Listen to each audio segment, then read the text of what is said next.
नमस्कार, मैं हूं आपके साथ श्वेता झा। स्वागत है आपका हमारे इस विशेष कार्यक्रम में। आज हम बात करेंगे समंदर में भारतीय नौसेना की और ज्यादा बढ़ी हुई ताकत की। जी हां, आईएनएस अरावली एक ऐसा नौसैनिक अड्डा जो कि समुद्र से सैकड़ों किलोमीटर दूर होने के बावजूद हिंद महासागर की सुरक्षा में अहम भूमिका निभाएगा। हरियाणा के गुरुग्राम में आज इस नेवल बेस को नौसेना में शामिल किया गया। नौसेना प्रमुख एडमिरल दिनेश के त्रिपाठी ने इसे कमीशन किया। आईएनएस अरावली के जरिए समंदर में भारत की ताकत कैसे बढ़ेगी, इसके बारे में हम आपको विस्तार से बताएंगे ही साथ ही ये भी बताएंगे कि भारतीय वायुसेना को कौन सा परमवीर मिलने जा रहा है। मतलब भारतीय सेना जमीन, जल से लेकर आकाश तक अपनी ताकत को धार देने में जुटी है। नौसेना में कमीशन किए गए आईएनएस अरावली का नाम अरावली पर्वत श्रृंखला पर रखा गया है। इसका आदर्श वाक्य है सामुद्रिक सुरक्षाया सहयोगम, जिसका अर्थ है समुद्री सुरक्षा में सहयोग। यह आदर्श वाक्य ही इस नौसेना के इस नए अड्डे के मिशन को साफ करता है। ये एक पारंपरिक नौसैनिक बेस की तरह जहाजों को डॉक नहीं करेगा, बल्कि एक अत्याधुनिक कोऑर्डिनेशन के रूप में काम करेगा। इसके बारे में विस्तार से जानने के लिए देखिए हमारी ये रिपोर्ट।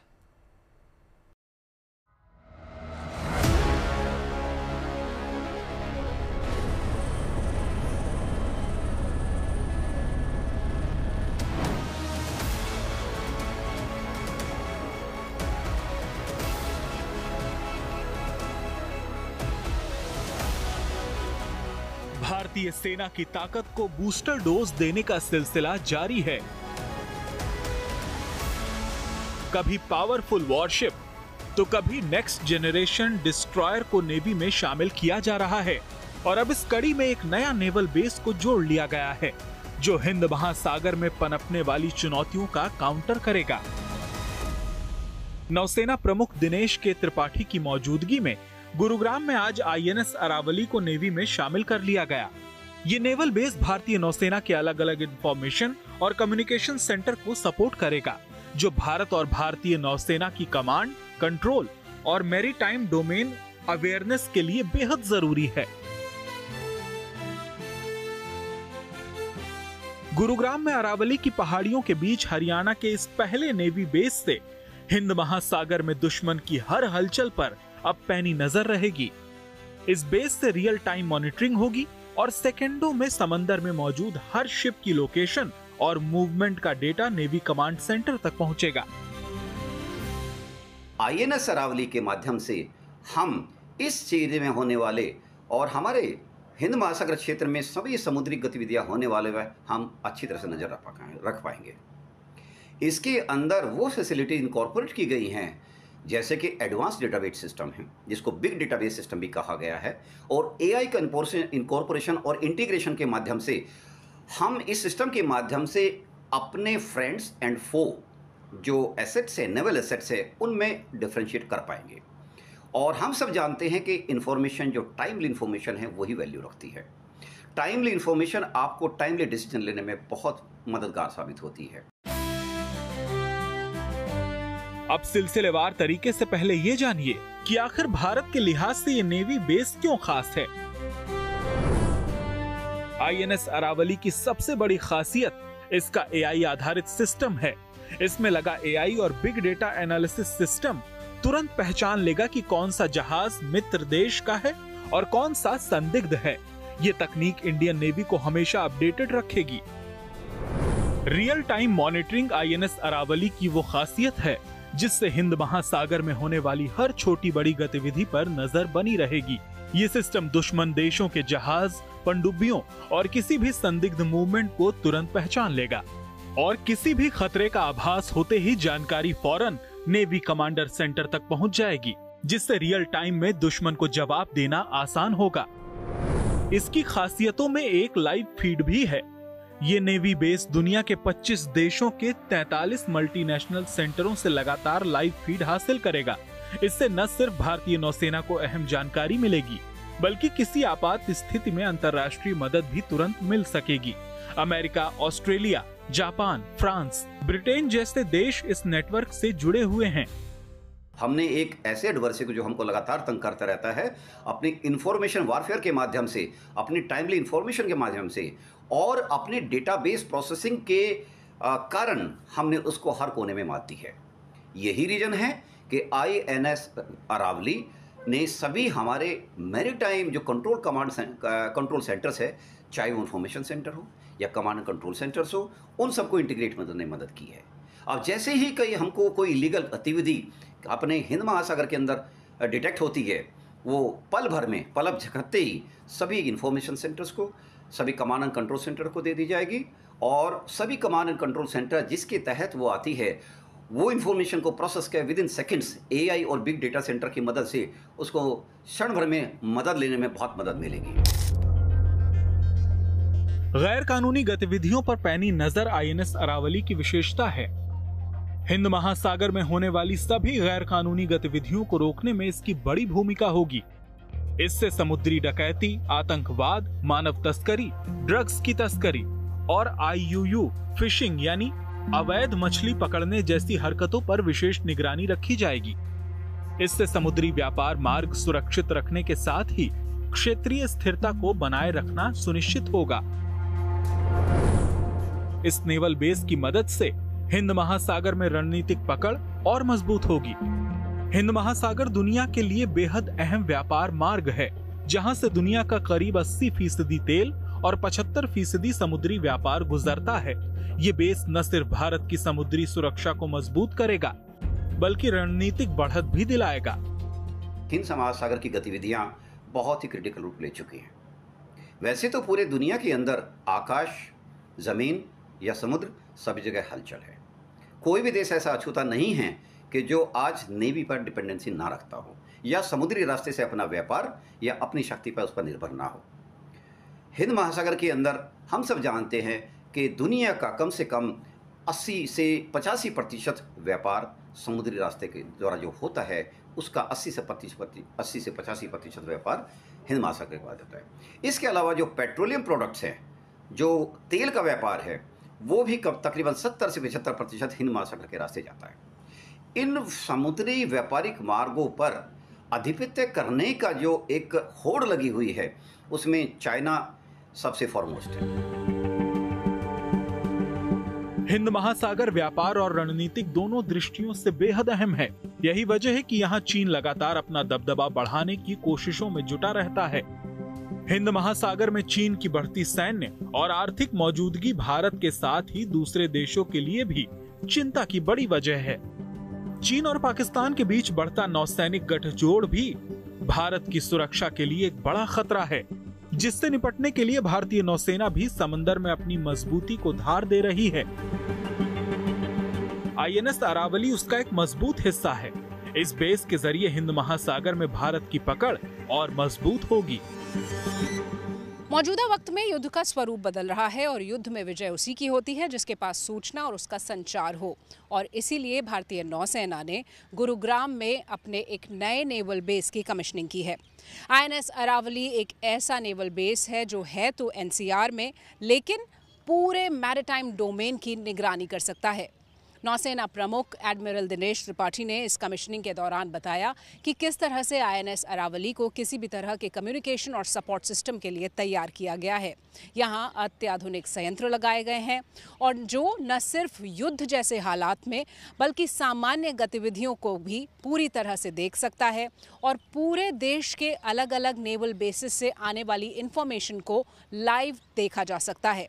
इससे न सिर्फ अरब सागर, पश्चिम बंगाल की तरफ बंगाल की खाड़ी और पूरे इंडियन ओशन रीजन में हर गतिविधि पर नज़र रखी जा सकेगी, बल्कि एक कोऑर्डिनेशन के लिहाज से भी और सपोर्ट के लिहाज से भी भारतीय नौसेना को नई ताकत और मजबूती मिलेगी।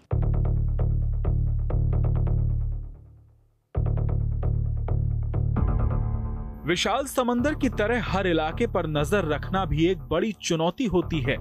इसके लिए भारतीय नौसेना अपने समुद्री क्षेत्र की निगरानी करने के साथ ही मित्र देशों के साथ जानकारी भी साझा करती है, जिसके लिए गुरुग्राम में पहले से ही information fusion centre Indian ocean region यानी IFC-IOR है।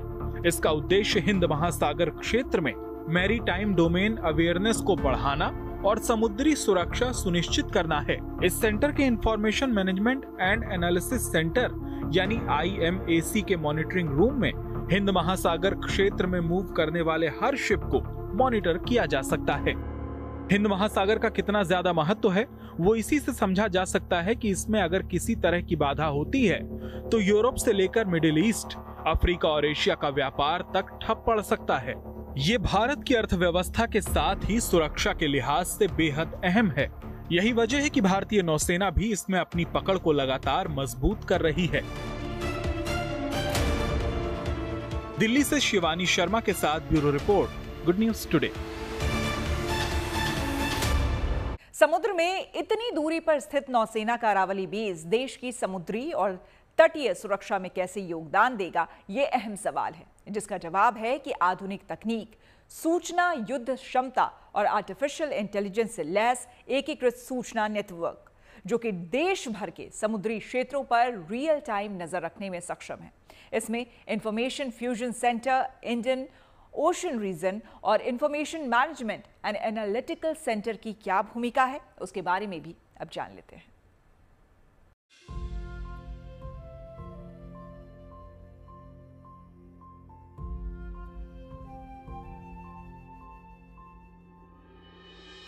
प्राकृतिक सुंदरता से परिपूर्ण ये है अरावली। मनमोहक नजारों वाले इस पर्वत की श्रृंखला पर ही INS अरावली का नाम आधारित है। गुरुग्राम में भारत का नया स्वदेशी naval base INS Aravalli. Aravalli वही पर्वत श्रृंखला है जिसने कई पश्चिमी हमले झेले हैं और सैकड़ों वर्षों तक मुल्क की विदेशी आक्रमणकारियों से रक्षा करने में मददगार साबित हुई है। इसलिए गुरुग्राम में INS अरावली के होने का अपना महत्व है। INS अरावली को इस तरह से डिजाइन किया गया है कि ये भारतीय नौसेना के तमाम सूचना और संचार केंद्रों को तालमेल बनाए रखने में मदद करेगा, जो समुद्री सुरक्षा के लिहाज से बेहद अहम है। INS अरावली का लोगो इसके नाम और उद्देश्य को साफ तौर पर प्रदर्शित करता है। इसमें अरावली पर्वत श्रृंखला की आकृति बनी है, जो इसकी मजबूती और दृढ़ता का प्रतीक है। लोगो में उगते हुए सूरज की तस्वीर भी शामिल है, जो सतर्कता, ऊर्जा और लचीलेपन का संकेत देती है। साथ ही लोगो इस बात को भी दर्शाता है कि भारतीय नौसेना अब कम्युनिकेशन और मैरीटाइम डोमेन अवेयरनेस यानी MDA के लिए नई और आधुनिक तकनीकों का इस्तेमाल कर रही है। भारतीय नौसेना के लिए information management and analysis centre यानी IMAC आंख की तरह है, जो हिंद महासागर क्षेत्र के लिए समुद्री सुरक्षा और डेटा फ्यूजन का एक अहम केंद्र है। ये information fusion centre Indian ocean region का हिस्सा है। नौसेना का information fusion centre war room की तरह इस्तेमाल किया जाता है, जहां से पूरे हिंद महासागर पर नजर रखी जाती है। इसके लिए भारतीय नौसेना के सभी जंगी जहाज, पनडुब्बियां और समुद्री तटों पर स्थित रडार स्टेशन जुड़े हुए हैं। ये सैटेलाइट कम्युनिकेशन से भी जुड़ा है। अब बात अगर IMAC की करें तो यहाँ से समंदर की पल पल की जानकारी हासिल होती है। IMAC की स्क्रीन पर समंदर में हो रही हर हरकत और गतिविधियां मॉनिटर की जाती हैं। हर शिप का रजिस्ट्रेशन नंबर होता है, जिससे उसके बारे में सारी जानकारी बस एक क्लिक में स्क्रीन पर मिल जाती है। उससे ये पता चलता है कि जहाज किस देश का है, उसमें कौन कैप्टन और क्रू है। यही नहीं, शिप में मौजूद सामानों के साथ ही ये भी पता लग जाता है कि वो कहां से आ रहा है और कहां जा रहा है। समंदर में कोई जहाज अगर झूठा ट्रांसमिशन दिखाकर कोई हरकत करता है, उसे भी IMAC पकड़ लेता है। साफ है कि तकनीक के जरिए भारतीय नौसेना की समंदर में सुरक्षा और किसी खतरे को लेकर पैनी नजर बनी रहती है। करीब 7600 किलोमीटर की समुद्री सीमाओं में 90 के करीब कोस्टल रडार स्टेशन लगाए जाने हैं, जिनमें से ज्यादातर लग गए हैं। इसके अलावा जमीन और space based 89 automatic identification system समंदर में चौकसी के लिए तैनात हैं। समंदर में 20 मीटर से बड़ी किसी भी बोट या स्टीमर का अपना आइडेंटिफिकेशन नंबर होता है, जबकि उससे कम की बोट को ट्रैक करने के लिए ट्रांसपोंडर लगाए जाते हैं। हमारे समुद्री इलाके में करीब 2,20,000 से ज्यादा बोट हैं, जो 20 मीटर से कम की साइज की हैं। बोट पर लगाए गए ट्रांसपोंडर सिग्नल सैटेलाइट के जरिए मिलते हैं, जिन्हें IMAC में देखा जा सकता है। AMAC राष्ट्रीय कमांड नियंत्रण संचार और खुफिया प्रणाली का हिस्सा है, जो भारतीय नौसेना और तटरक्षक बल के बीच समन्वय स्थापित करता है, जो समुद्र में सुरक्षा की बेहद अहम कड़ी है। Bureau report, good news today.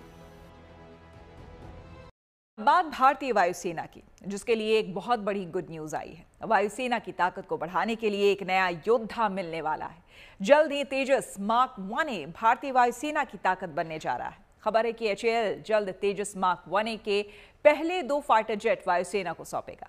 अब खास बात यह है कि तेजस का अपग्रेडेड वर्जन तेजस मार्क 1A 4.5V जनरेशन का स्वदेशी मल्टी रोल लड़ाकू विमान होगा, जो कि पाकिस्तान के JF-17 और चीन के J-10C को मात देने की क्षमता रखता है।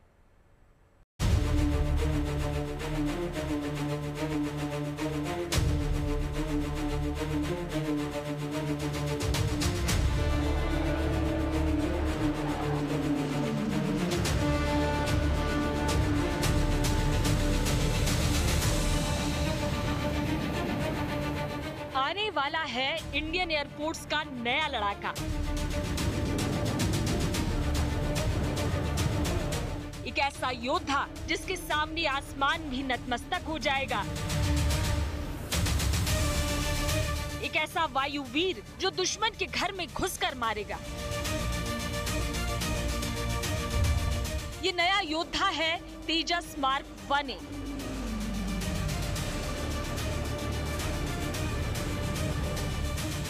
खबर है कि अक्टूबर 2025 में वायुसेना को तेजस मार्क 1A फाइटर जेट की डिलीवरी शुरू हो जाएगी। HAL यानी हिंदुस्तान एरोनॉटिकल लिमिटेड तेजस मार्क 1A के पहले 2 फाइटर एयरक्राफ्ट एयरफोर्स को सौंपने जा रहा है, जो नई तकनीक और नई ताकत से लैस हैं। HAL ने तेजस के अपग्रेडेड वर्जन की तैयारी पूरी कर ली है और अब पहला GEF-404 इंजन HAL को मिल चुका है। भारतीय वायुसेना के लिए LCA मार्क 1A बनाने वाले HAL को अब अमेरिका से तीसरा इंजन मिल चुका है और बताया जा रहा है कि इसी महीने चौथा इंजन भी डिलीवर हो जाएगा और इसके बाद हर महीने 2 इंजन्स HAL को दिए जाएंगे। HAL के अधिकारियों के मुताबिक अक्टूबर के महीने में पहले 2 LCA मार्क 1A डिलीवर कर दिए जाएंगे, जिनके लिए तैयारियां चल रही हैं। अगर इंजन की डिलीवरीज की बात की जाए तो शुरुआत में इसमें देरी ज़रूर हुई, लेकिन उसके बावजूद HAL ने अब तक 10 जेट्स को तैयार कर लिया है और जो इंजन उपलब्ध हैं उन्हें लगाकर सभी तरह के टेस्ट कर लिए हैं। यानी जैसे ही इंजन्स आएंगे, ज़्यादा से ज़्यादा संख्या में LCA मार्क 1A को भारतीय वायुसेना के लिए तैयार कर लिया जाएगा। यानी भले ही शुरुआती देर हुई, लेकिन जल्द ही ये जो प्रोग्राम है वो पटरी पर आ सकेगा। तेजस मार्क 1A 4.5 जनरेशन का मल्टी रोल फाइटर एयरक्राफ्ट है, जो तेजस का अपडेटेड वर्जन है। 4.5 जनरेशन का ये फाइटर जेट इंडियन एयरफोर्स का वो जांबाज है जिसके सामने चीन का J-10C और पाकिस्तान का JF-17 थंडर टिक नहीं सकता। भारत अब तेजस मार्क 1A के दम पर आसमान में और ज्यादा मजबूत होने जा रहा है। तेजस मार्क 1A का वजन महज 6,500 किलो है, जिससे ये हल्का और ज्यादा फुर्तीला है। माना जा रहा है कि मार्क 1A के पास करीब 2,205 किलोमीटर प्रति घंटे की रफ्तार से उड़ान भरने की क्षमता होगी। सीलिंग रेंज यानी ऊंचाई पर जाने की क्षमता की बात करें तो ये 50,000 फीट की ऊंचाई तक उड़ान भरने में सक्षम होगा और ये एक बार में 3,000 किलोमीटर तक उड़ान भरने की ताकत रखेगा। यही नहीं, तेजस मार्क 1A में मिड एयर रिफ्यूलिंग की क्षमता होगी, जिससे सिंगल इंजन फाइटर जेट की रेंज बढ़ाने में मदद मिलेगी। तेजस को दुश्मन ने हल्के में लेने की गलती की तो ये उसके लिए सबसे बड़ी भूल साबित होगी, क्योंकि इसमें उस ताकत को जोड़ा गया है जो इसे अपनी कैटेगरी में सर्वश्रेष्ठ बनाती है। हथियार रखने के लिए तेजस मार्क 1A में 9 हार्ड पॉइंट्स होंगे, जिसमें 5300 किलोग्राम तक के हथियार अटैच हो सकेंगे। इसमें अस्त्र बियॉन्ड विजुअल रेंज मिसाइल को लगाया जाएगा, जिसकी रेंज करीब 110 किलोमीटर है। वहीं शॉर्ट रेंज के लिए AS-RAAM और डर्बी लेजर गाइडेड बम और रॉकेट्स लगाए जाएंगे। वहीं आत्मरक्षा के लिए इसमें इलेक्ट्रॉनिक वॉरफेयर सूट 4 प्लेयर जोड़ा गया है, जो कि दुश्मन की मिसाइलों को ट्रैक करने में सक्षम है। तेजस MK-1A की रफ्तार अब किसी के रोके नहीं रुकेगी। ये भारत के भरोसे की उड़ान है और इसकी गूंज सिर्फ रनवे तक नहीं, बॉर्डर तक सुनाई देगी।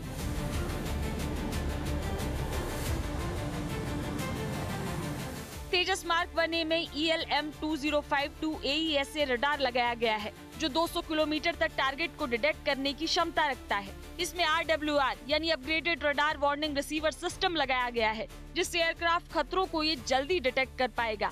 साथ ही तेजस मार्क 1A में स्मार्ट मल्टी फंक्शन डिस्प्ले और डिजिटल मैप जनरेटर भी दिया गया है, जिससे आत्मरक्षा में भी इजाफा होगा। फरवरी 2021 में सरकार ने HAL में 83 तेजस मार्क 1A खरीदने का 48,000 करोड़ रुपए का सौदा किया था, लेकिन इंजन की सप्लाई में देरी के चलते अब तक एक भी जेट वायुसेना को नहीं मिला था। लेकिन अब इंजन मिलना शुरू हो गया है। अमेरिकी कंपनी GE अगले साल मार्च तक तेजस के लिए 10 इंजन और दिसंबर 2026 तक 20 और इंजन उपलब्ध करवाएगी। इससे आने वाले महीनों में वायुसेना को तेजस की डिलीवरी की रफ्तार और बढ़ने की संभावना है।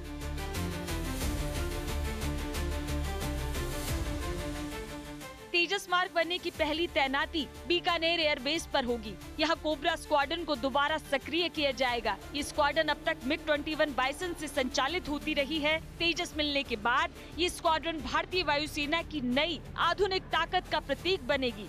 माना जा रहा है कि इंजन सप्लाई और डिलीवरी शेड्यूल में तेजी आने से भारतीय वायुसेना की ताकत में तेजी से इजाफा होगा।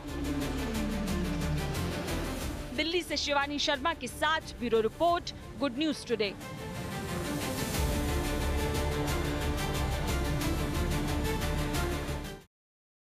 इसी के साथ हमारे इस विशेष कार्यक्रम में फिलहाल इतना ही। देश दुनिया की तमाम पॉजिटिव खबरों के लिए आप देखते रहिए गुड न्यूज टुडे।